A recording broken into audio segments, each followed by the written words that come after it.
Hello guys, welcome back to my channel. In my last video we discussed the things that you shouldn't do in order to climb your rank ladder, especially in lower ELOs.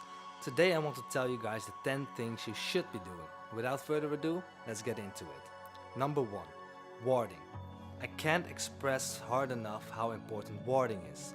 A lot of times you see people die in game because they are split pushing but they have no vision of the map and they can't see the enemy coming to stop you from taking down their towers. There are tons of forums, videos out there which display ward maps that tell you precisely where and when to ward. Go look them up. Number 2. Have a positive attitude. If you are positive towards your teammates, the chances are that most likely you will win the game. If you are nice and supportive to people, they will feel better about themselves and will try harder. Even if someone is losing their lane, just tell them it's okay, we will carry you, unless you're not getting too heavy for the team. Just calm, it will all be fine. Number 3. Go back after you got a kill. It happens a lot that when someone gets a kill in lane, they stay and get too overconfident. Then they die and the lane ends up being even again. If you go back after you got a kill, that means you have an XP and gold lead. Abuse this. Just back and buy so you can maintain the lane dominance you have. Number 4.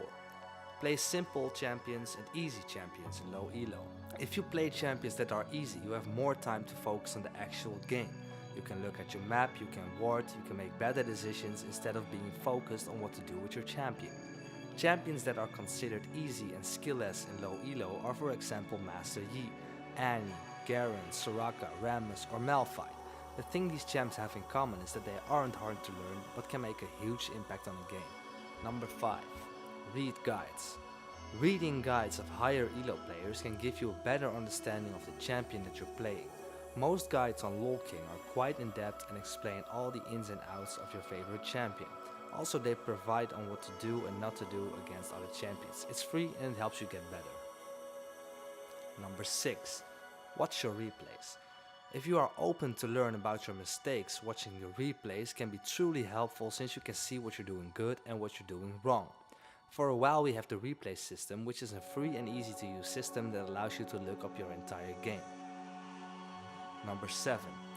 Have at least 2 champions in every role. Even though this seems kind of logical, I still notice after 7 years that there are people who say I don't play this, I don't play that, or I don't own any champion in that role. Most league tubers will tell you to OTP something, but I don't think this is the way to go. Because your champ can be picked or banned because you have a 10-ban system.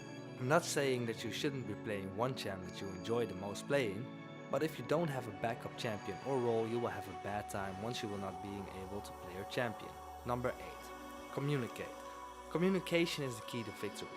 We have a chat that allows us to talk with our teammates. You can make calls, you can compliment someone on the play and you can give advice. Don't use the chat to flame as I've explained earlier in the previous video. If someone doesn't want your advice, let it be.